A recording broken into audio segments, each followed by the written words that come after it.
Mechanical ডিপার্টমেন্টে আমি সবাইকে আবারও স্বাগত জানাচ্ছি। আজকে তোমাদের জন্য একটা প্রাউড মোমেন্ট, রাইট? নতুন ভার্সিটিতে আসছো তোমরা। তোমরা এখানে আসার আগেও মনে হয় সাস্টের অনেক সুনাম শুনে আসছো, তাই না? সাস্ট অনেক ভালো একটা ইউনিভার্সিটি। তোমরা এটা এগ্রি করো সবাই? অনেকে মনে হয় এগ্রি করো না, নাকি এগ্রি করো না দেখে? তার মানে সবাই এগ্রি করো সাস্ট অনেক ভালো ইউনিভার্সিটি, তোমরা অনেক ভালো জায়গায় আসছো। এবং আরেকটা ব্যাপার, চান্স পাওয়ার পরে তোমরা যে যে জায়গা থেকে আসছো তোমাদেরকে সবাই অ্যাপ্রিশিয়েট করে নাই, মানে বলে নাই তোমরা ভালো করছো। সো ডেফিনেটলি তোমরা ভালো করেই এখানে আসছো, এটা তোমাদের জন্য একটা প্রাউড মোমেন্ট। তোমরা একটা নতুন জার্নি শুরু করতে যাচ্ছ। তো এখানে যেহেতু তোমরা ভালো করে আসছো, আমাদের উচিত আসলে তোমাদেরকে শুধু অ্যাপ্রিশিয়েট করা এবং কংগ্রাচুলেশন জানানো, যেটা আমরা আসলে জানিয়েছি। কিন্তু আমরা এটাও জানি আসলে আমাদের লাইফ আসলে কোনো জায়গায় আসলে মানে থেমে থাকে না, তাই না?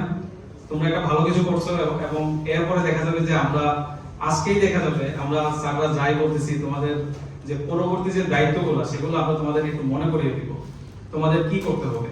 তোমরা চাও এখানে আজকে আসছো, তোমরা 4 বছর পরে যখন তোমরা বের হয়ে যাবা তোমরা এমন কিছু নিয়ে বের হো বা এমন কিছু করো যেন 4 বছর পরে আবার যখন তোমরা জবে বা প্রফেশনাল লাইফে যাবা তখন তোমরা চাও না তোমাদেরকে সবাই একইভাবে অ্যাপ্রিশিয়েট করুক।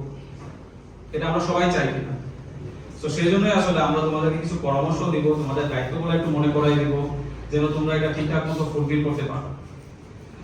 আমাদের স্যার বলছেন যে তোমরা যারা আসলে চুজ করে আসছো, আমিও একটু জিজ্ঞেস করি আসলে একটু হ্যান্ড রেজ করবা, মানে কারা আসলে একদম মেকানিক্যালকে ভালোবেসেই তোমরা এখানে এসেছো। তাহলে তো খুবই ভালো। তো যেহেতু হ্যাঁ প্লিজ হ্যান্ড ডাউন। তো যেহেতু তোমরা মেকানিক্যালকে পছন্দ করে আসছো, আমার কাছে মনে হয়, আমি বিশ্বাস করি তোমাদের এই মেকানিক্যালের জার্নিটা 4 বছরের জার্নি খুবই চমৎকার একটা জার্নি হবে। এখানে আমাদের ডিপার্টমেন্টে কোনো কিছুরই আসলে কমতি নেই। তোমরা একজন আইডিয়াল মেকানিক্যাল ইঞ্জিনিয়ারকে যেরকম ভাবে ভাবো, আমার বিশ্বাস তোমরা এক সময় ঠিক এইভাবেই বের হয়ে যেতে পারবে। কিন্তু এখানে তোমাদের একটা এফোর্ট লাগবে আসলে। এখন ছোট ছোট জায়গায় আসলে আমরা যদি খেয়াল রাখি, ফর এক্সাম্পল যখন তোমাদের ক্লাস শুরু হবে তোমরা দেখবা যে মেকানিক্যাল আসলে শুরুতেই আসে না, একটু প্রেস্টিজিয়াস জিনিস, তো একটু ভ্যালুয়েবল জিনিস, একটু আস্তে আস্তে আসবে। তো প্রথমে আমরা কি করি, আমরা প্রথমে একটু বেসিক যে সায়েন্স আছে, ম্যাথ, ফিজিক্স, কেমিস্ট্রি, জানো তো তোমরা মনে হয় না? প্রথমে আমরা এগুলো একটু পড়ি। তো এইখানে আসলে তোমাদের কাজ জাস্ট একটু পড়ে ছেড়ে দেয় এরকম, মানে আমাদের কোর্সটা আসলে এমনভাবে ডিজাইন করা হয়েছে যেন তোমরা নিজেদেরকে একদম পারফেক্ট মেকানিক্যাল ইঞ্জিনিয়ার হিসেবে গড়ে তুলতে পারো। এর মধ্যে অবশ্যই তোমাদের টাইম যেমন ভ্যালুয়েবল, আমাদের টাইম ভ্যালুয়েবল, সবার টাইম ভ্যালুয়েবল, রাইট? এখানে যদি ম্যাথ, ফিজিক্স, কেমিস্ট্রি বা অন্যান্য সাবজেক্ট দরকার না হয় তাহলে আমরা কেন আসলে টাইম ওয়েস্ট করব, নাকি? মেকানিক্যাল বলতে আমরা আসলে যেটা বুঝি, ধরো মেশিন, আমরা মেশিন স্টাডি করব, রাইট? তাহলে তোমরা আসছো, আমরা কালকে থেকে মেশিন পড়া শুরু করি, তোমাদের কি মনে হয়? সেটা তো আমরা করি না, রাইট?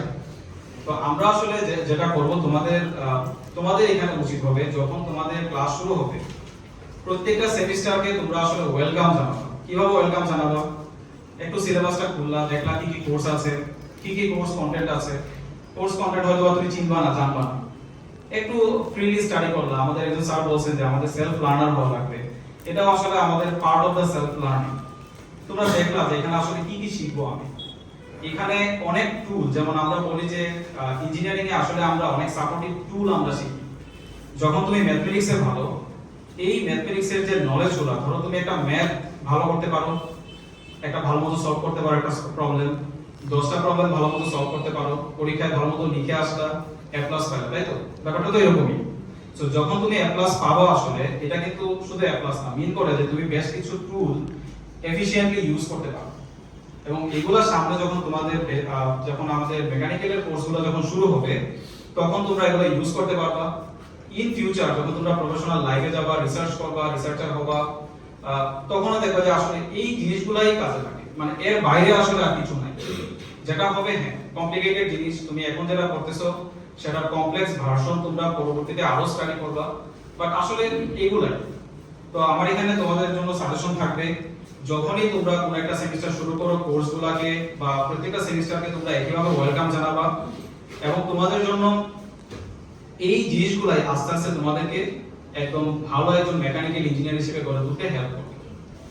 এখানে মেশিন হিসেবে যদি জাস্ট আমি একটা एग्जांपल দিই, আমরা জানি মেশিন কি করে। আমরা কিছু র ম্যাটেরিয়াল ইনপুট দেই, কিছু এনার্জি ইনপুট দেই এবং আউটপুট হিসেবে আমরা কি পাই? ইউজফুল প্রোডাক্ট পাই না? ইউজফুল প্রোডাক্ট পাই তো নাকি? জি স্যার। আমাদের এই মেকানিক্যাল ডিপার্টমেন্টকেও যদি তোমরা একটা মেশিনের সাথে কম্পেয়ার করো, তাহলে তোমাদেরকে র ম্যাটেরিয়ালস হিসেবে ধরা যায় র ম্যাটেরিয়ালস। 4 বছর পরে জাস্ট তোমরা ইঞ্জিনিয়ার হিসেবে বের হবা, তোমাদের চোখ বেঁধে রাখা হবে। এটা কি তোমরা এগ্রি করো? অ্যাকচুয়ালি তোমরা র ম্যাটেরিয়ালস, বাট এখানে র ম্যাটেরিয়ালস গুলো একটু স্পেশাল। তোমাদের নিজেদের বোধ আছে, তোমরা নিজেরা ভালো মতো চিন্তা করবা, ইভেন তোমরা এটাও ডিসাইড করবা তোমরা ভালো মতো পড়াশোনা করবা কিনা। অনেকে মনে করবা যে আচ্ছা ঠিক আছে ভর্তি তো হয়ে গেছি, ঠিক আছে পড়াশোনা করলাম, অল্প করলাম বা কোনো এক সময় গিয়ে করব। এই ডিসিশনগুলো আমাদের এই র ম্যাটেরিয়ালস গুলো আসলে ডিসাইড করতে পারে, তাদের ডিসিশনের পাওয়ার আছে। সো এই জন্যই আমি বলবো তোমরা একটু ওয়াইজ হবা, একটু নিজেদের সম্পর্কে ভাববা, নিজেদের ক্যারিয়ার সম্পর্কে ভাববা, এবং একদিনে তো আসলে সবকিছু ভেবে শেষ করে ফেলা যায় না। এই জন্যই আমরা ছোট ছোট যে ব্যাপারগুলো আছে এগুলোতে আমরা কেয়ারফুল হব, আমরা একটু যত্নশীল হব, এবং কোনো কোর্সে বা কোনো টপিক যদি আমরা বুঝতে না পারি আমরা সর্বোচ্চ চেষ্টা করব বোঝার জন্য। আমি যখন স্টুডেন্ট ছিলাম, আমাদের আইসি ইঞ্জিন কোর্স পড়ানোর সময় আমাদের একজন স্যার আমাদের বলছিলেন, এই স্লাইডগুলো তোমরা একবার না কয়েকবার পড়বা, যতবার পড়বা ততবারই আসলে নতুন কিছু না কিছু শিখবা। স্লাইডগুলো এভাবেই বানানো আছে। সো আমরা ক্লাসে যাই করি, এটা হয়তো আমাদের লিমিটেশন হতে পারে যে আমি জিনিসটা একটু কম বুঝতেছি, বাট যদি আমরা এফোর্ট দেই আমরা ডেফিনেটলি ভালো করতে পারবো। ওকে, আরো অনেক কিছু আসলে বলা যেত, বাট এটা তোমাদের প্রথম দিন। আমি আবারও মনে করাই যে এটা তোমাদের জন্য একটা প্রাউড মোমেন্ট। আজকে তোমাদেরকে শুধু কংগ্রেচুলেশনই দেওয়ার কথা, কারণ পরের দিন থেকে তো ক্লাসে তোমরা পড়াশোনা শুরু করবে। সো ক্লাসে আরো ডিটেইলস কথা হবে তোমাদের সাথে, আরো যে তোমাদের যে 4 বছরের টাইম ফ্রেম, সেখানে আমাদের ভালো মেমোরিজ হবে, আমরা অনেক কিছু শিখবো। মেকানিক্যাল ডিপার্টমেন্ট আমাদের একটা পরিবারের মতো, এখানে আমরা সবাই সবাইকে চিনি, ইভেন বাই নেম আমরা জানি। সো আমাদের মধ্যে একটা ভালো সম্পর্ক থাকবে, এবং দিন শেষে আসলে আমরা যে জিনিসটা কেয়ার করি আমরা সবাই আমাদের প্রফেশনালি এবং আমরা ক্যারিয়ারে আমরা ভালো করবো, আমরা সবাই ভালো করতে চাই। এবং সাস্ট মেকানিক্যালের নামটাকে এখন যে অবস্থায় আছে, যে নাম শুনে তোমরা আসছো, এটা তোমাদের একটা দায়িত্ব, এটাকে আরো উপরে নিয়ে যাবে, আমরা আরো ভালো করবো। ওকে, আমাদের যে ভালো আর কে আছে কে থাকতে পারে এটা আমরা কেয়ার করি না, করি নাকি? আমরাই সবচেয়ে ভালো। ওকে, সো আবারও ওয়েলকাম, ধন্যবাদ সবাইকে।